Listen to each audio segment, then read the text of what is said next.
열왕기하 파노라마. 주제: 여호와께서 그종 다윗을 위하여 유다 멸하기를 즐겨하지 아니하셨으니 이는 저와 그 자손에게 항상 등불을 주겠다고 허락하셨음이더라. 열왕기하는 크게 두 부분으로 나누어집니다. 1장에서 17장까지는 분열 왕국이 계속되다가 북쪽 이스라엘이 아수르에 패망하게 되는 내용이고, 18장에서 25장까지는 잔존 왕국인 남쪽 유다 왕국의 역사인데, 북왕국이 패망한 이후로 130년 동안 계속되다가 그들도 결국 바벨론에 패망하는 것으로 끝이 납니다. 열왕기 상하를 주목해보면 북쪽 이스라엘과 남쪽 유다를 교차적으로 또는 대조적으로 기록하고 있다는 점입니다. 얼른 보기에는 중심점이 북쪽 이스라엘에 있지 아니한가 싶을 정도로 이스라엘의 역사를 먼저 언급한 후에 유다의 역사를 말씀하곤 합니다. 이렇게 하는 것은 북왕국을 중시하기 때문이 아니라 북쪽 이스라엘의 타락과 패망을 거울 삼아 남쪽 유다가 회개하기를 바라셨기 때문입니다. 17장에 이르러 기어코 북이스라엘이 아수르에 의하여 패망하고 맙니다. 패망하게 된 원인을 여호와께서 열조로 더불어 세우신 언약과 경계하신 말씀을 버리고 자기를 위하여 두 송아지 형상을 부어 만들고 또 아세라 목상을 만들고 하늘의 1월 성신을 숭배하며 또 바알을 섬겼기 때문이라고 말씀합니다.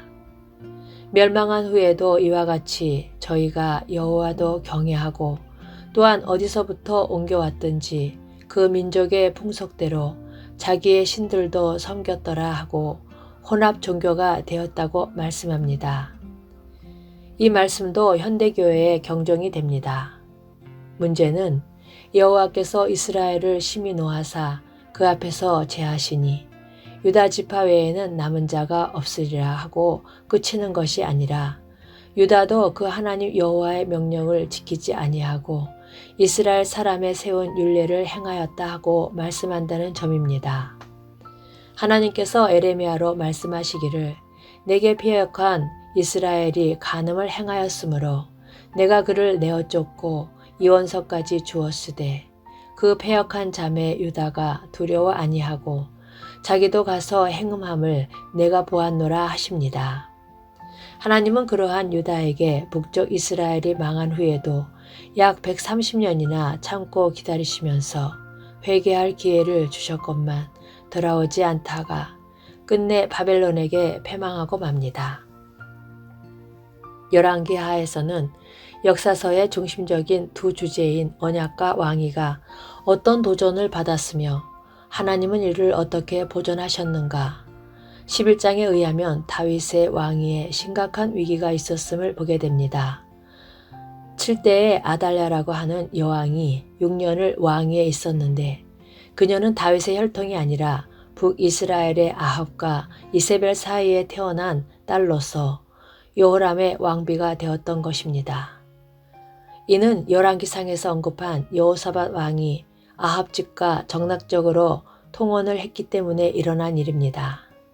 그러니까 한 사람으로 말미암아 세상에 죄가 들어오듯이 다윗 왕가에 뱀의 후손이 침입을 한 셈입니다. 그리하여 남편인 여호람 왕과 아들 아하시아 왕까지 바알을 숭배하게 하므로 저가 이스라엘 왕들의 길로 행하여 아합의 집과 같이 하였으니 이는 아합의 딸이 그 아내가 되었음이라. 저가 여호와 보시기에 악을 행하였으니 합니다.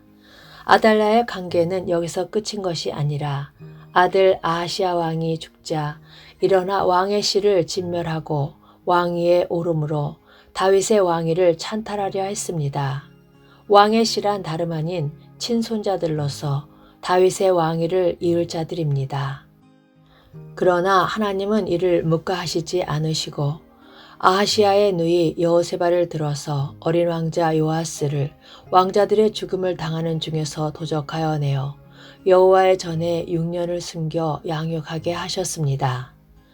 어린 왕자를 구출해낸 여호세바는 대제사장의 아내였던 것입니다. 하나님은 이들을 들어서 언약과 왕위를 보존해 주셨던 것입니다. 아달랴의 행위는 구속자적인 관점에서 볼 때 중대한 도발이었던 것입니다. 하나님께서는 내 종 다윗에게 한 등불이 항상 내 앞에 있게 하리라 하시고 한 등불을 남겨주셨는데 그녀는 한 등불을 말살하려고 대적했으니 이는 다윗의 혈통을 통하여 메시아를 보내시려는 구원 계획을 파괴하려는 사단의 음모라고 볼 수밖에 없는 것입니다. 이 점에서 요아스가 여호와의 전에 6년을 숨어 있는 동안에 아달랴가 나라를 다스렸더라 한 표현은 의미심장합니다. 다윗의 왕위는 끊어지고 왕의 보좌에 멸망에 가증한 것이 앉아있는 듯이 보이는 이 시기에도 그러나 왕위가 끊어진 것이 아니라 다만 진정한 왕은 여호와의 전에 숨어 있는 기간이었을 뿐이라는 말씀입니다. 여호야다가 6년 동안 숨어서 왕자를 인도하여 내어 면류관을 씌우며 율법책을 주고 기름을 부어 왕을 삼음에 무리가 박수하여 왕의 만세를 부르니라 하고 말씀합니다. 우리도 하나님 우편에 계시는 왕이 나타나시는 날 박수하며 왕의 만세를 부르게 될 것입니다. 16장에는 또 다른 변개가 있는데 아하스 왕이 수리아의 다메섹에 갔다가 거기 있는 단을 보고 그 구조와 식양을 그려 대제사장 우리아에게 보내는 기사가 있습니다. 대제사장 우리아는 이를 거부했어야 마땅합니다. 왜냐하면 성전 식양은 그리스도에게서 성취될 모형으로 하나님이 정해주신 식양이었기 때문입니다. 그러나 우리아가 아하스 왕이 다메섹에 보낸 모든 것대로 단을 만든지라 합니다. 그 위에 제사를 드리고 여호와의 앞에 있는 놋단 번제단을 옮기고 물두멍 받침의 옆판을 떼어내고 옮기는 것을 보게 됩니다. 이는 성막식양을 통해서 그리스도의 구속사역을 계시하신 것을 변개한 구약에 나타난 다른 복음이었던 것입니다. 대제사장 우리아는 복음을 보수하지 못했다는 것이 됩니다. 히스기야 왕 때에 아수르의 대군이 침략해 왔습니다. 하나님께서는 내가 나와 나의 종 다윗을 위하여 이 성을 보호하여 구원하리라 하시고 이 밤에 여호와의 사자가 나와서 아수르 진에서 군사 18만 5천을 친지라. 아침에 일찍이 일어나 보니 다 송장이 되었더라 하고 언약과 왕위를 보존하여 주셨습니다. 히스기야 왕이 병들어 죽게 되었을 때 그를 돌아보사 15년의 수한을 더하여 주셨는데 그 기간에 출생한 것이 므낫세입니다. 그러니까 히스기야에게 15년의 수한을 연장시켜 주신 것은 왕위가 끊어지지 않게 하시려는 섭리라 할 수가 있습니다. 그런데 그렇게 태어난 므낫세는 왕위에 오르자 여호와의 전에 우상의 단들을 쌓고 또 여호와의 전 두 마당에 하늘의 일월 성신을 위하여 단들을 쌓고 자기가 만든 아로색인 아세라 목상을 전에 세웠더라 하고 유다 열왕 중에 가장 사악한 왕이 되고 말았던 것입니다. 사람은 다 거짓되되 오직 하나님은 참되시다 할지어다 하고 말할 것밖에는 없는 것입니다. 그런가 하면 므낫세의 손자 요시야는 그 조상 다윗의 모든 길로 행하고 좌우로 치우치지 아니하였더라 하고 가장 선한 왕이 되었습니다. 북왕국 이스라엘에는 선한 왕이 단 한 사람도 없었으나 남왕국 유다에는 간간히 선한 왕을 일으키시어 퇴락한 성전을 보수하고 언약을 갱신시키게 하심으로 메시아 언약을 보존시켜 나가셨던 것입니다. 열왕기 상하에서 주목해야 할 단어가 있는데 그것은 산당이라는 말입니다. 성전이 세워지기 전 솔로몬은 기브온에 있는 산당에 가서 1000번제를 드렸습니다. 그러나 그것은 과도기적인 일이었던 것입니다. 그런데 성전이 세워진 후에도 백성들은 산당에서 제사를 드리는 구습을 버리지 못했던 것입니다.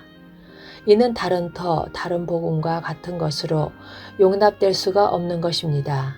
그래서 오직 산당은 없이 하지 아니하리라 하고 이 점을 계속적으로 지적하고 있는 것을 보게 됩니다. 그런데 히스기야 왕 때에 이르러서야 여러 산당을 제하며 주상을 깨뜨리며 아세라 목상을 찍으며 모세가 만들었던 놋뱀을 이스라엘 자손이 이때까지 향하여 분향함으로 그것을 부수고 하는 것을 보게 됩니다. 그런데 므낫세 왕이 산당을 다시 세웁니다. 이를 손자 요시야가 왕위에 오르자 각 성읍에 지어서 여호와의 노를 격발한 산당을 요시야가 다 제하고 산당의 제사장들을 죽였다 하고 말씀합니다. 이 점에서 심각하게 물어야 할 점은 오늘의 산당이 무엇인가 하는 점입니다. 열심만 있으면 되는 것이 아닙니다. 진리에 입각한 열심이어야 하는 것입니다. 열왕기 하는 두 왕국이 다 패망하는 것을 보여주고 있으나 남북 왕조 사이에는 뚜렷한 대조점이 있습니다. 남유다가 20대에 이르도록 왕조가 바뀜이 없이 다윗의 왕위가 계승되어 내려온 반면 북이스라엘은 19대의 왕위가 9번이나 왕조가 바뀌면서 반역과 피흘림으로 얼룩져 있다는 것입니다.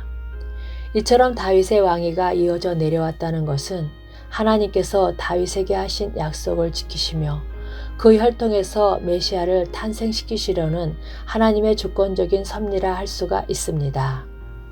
25장에는 유다 왕국이 바벨론에 의하여 멸망하는 것이 나옵니다. 시드기야의 아들들을 저의 목전에서 죽이고 시드기야의 두 눈을 빼고 사슬로 결박하여 바벨론으로 끌어갔더라 하는 말씀을 통해서 또 죽기를 무서워함으로 일생에 매어 종로로 타는 모든 자들, 즉 타락한 아담의 후예들의 모습을 보게 됩니다. 열왕기서는 영화롭게 세워진 통일왕국이 분열왕국이 되었다는 팽화하는 것으로 끝이 납니다. 이를 통해서 보여주시려는 바는 인간의 행위로는 그의 앞에 의롭다함을 얻을 자가 없다는 것과 자력구원의 불가능성입니다. 그러나 형제여, 여호와의 신실하심을 믿으십시오. 엘리야 선지자가 오직 나만 남았거늘 저희가 내 생명을 찾아 취하려 하나이다 한 절망적인 상황에서도 하나님은 바알에게 무릎을 꿇지 아니한 자 7,000인을 남겨놓았다고 말씀하셨습니다. 성경은 이제도 은혜로 택하심을 따라 남은 자가 있느니라 하고 말씀하십니다. 또한 유다가 패망하고 왕과 백성들이 사로잡혀간 70년 포로 기간도 그리고 신구약 중간시대의 춘묵에게도 왕위가 끊어진 기간이 아니라 다만 여호와의 전에 숨어있는 기간에 불과하였던 것입니다. 호세아 3장에는 이스라엘 자손들이 많은 날 동안 왕도 없고 군도 없고 제사도 없고 주상도 없고 에봇도 없고 드라빔도 없이 지내다가 그 후에 저희가 돌아와서 그 하나님 여호와와 그 왕 다윗을 구하고 말일에는 경외함으로 여호와께로 와 그 은총으로 나아가리라 하고 예언되어 있습니다.